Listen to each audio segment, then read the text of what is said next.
1303 ईस्वी। चित्तौड़ की धरती धुएं और रक्त से भर चुकी थी। दिल्ली के सुल्तान अलाउद्दीन खिलजी की विशाल सेना ने महीनों तक किले को घेर रखा था। अंततः वह क्षण आया जब मेवाड़ के स्वाभिमानी शासक रावल रतन सिंह वीरगति को प्राप्त हुए। राजपूती आन बान की रक्षा करते हुए रानी पद्मिनी और हजारों स्त्रियों ने जौहर कर लिया।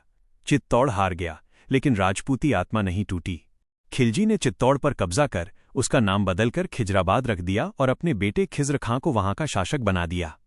मेवाड़ बिखर चुका था, राजवंश टूट चुका था और चारों ओर निराशा का अंधकार फैल गया था। ऐसा लग रहा था मानो राजपूतों की शक्ति सदा के लिए समाप्त हो गई हो। लेकिन उसी अंधकार में एक नई शुरुआत हो रही थी। सिसोदा गांव में एक बालक जन्म ले चुका था, हम्मीर। वही बालक आगे चलकर राणा हम्मीर सिंह के नाम से प्रसिद्ध हुआ। उनके पिता अरी सिंह 1303 के चित्तौड़ युद्ध में शहीद हो चुके थे। बचपन से ही हम्मीर ने पराजय, अपमान और संघर्ष की कहानियां सुनी।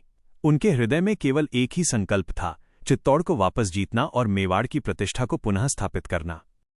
युवा होते होते हम्मीर ने अपनी वीरता का पहला प्रमाण दिया। उस समय क्षेत्र में मुंजा नाम का एक भयानक डाकू लोगों को आतंकित कर रहा था। लोग उससे डरते थे, लेकिन हम्मीर ने अकेले उसका सामना किया और उसे मार गिराया। इस साहसिक कार्य से प्रभावित होकर उनके चाचा अजय ने उन्हें भविष्य का शासक घोषित कर दिया।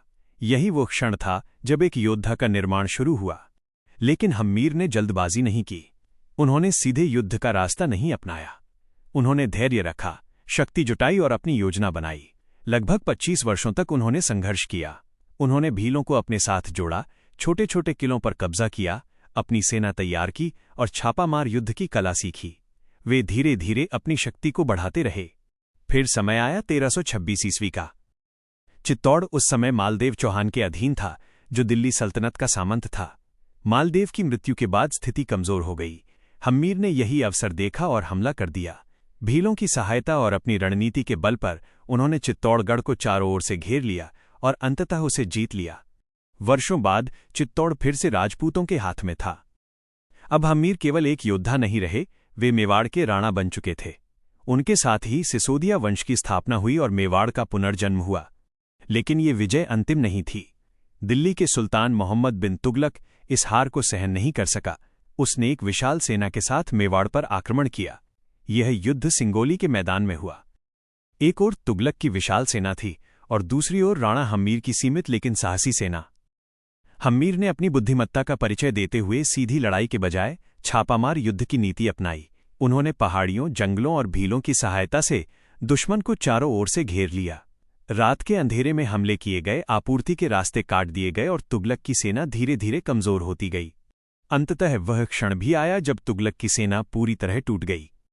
कई ऐतिहासिक विवरणों के अनुसार राणा हम्मीर ने स्वयं मोहम्मद बिन तुगलक को बंदी बना लिया। ये दिल्ली सल्तनत के लिए बहुत बड़ा अपमान था।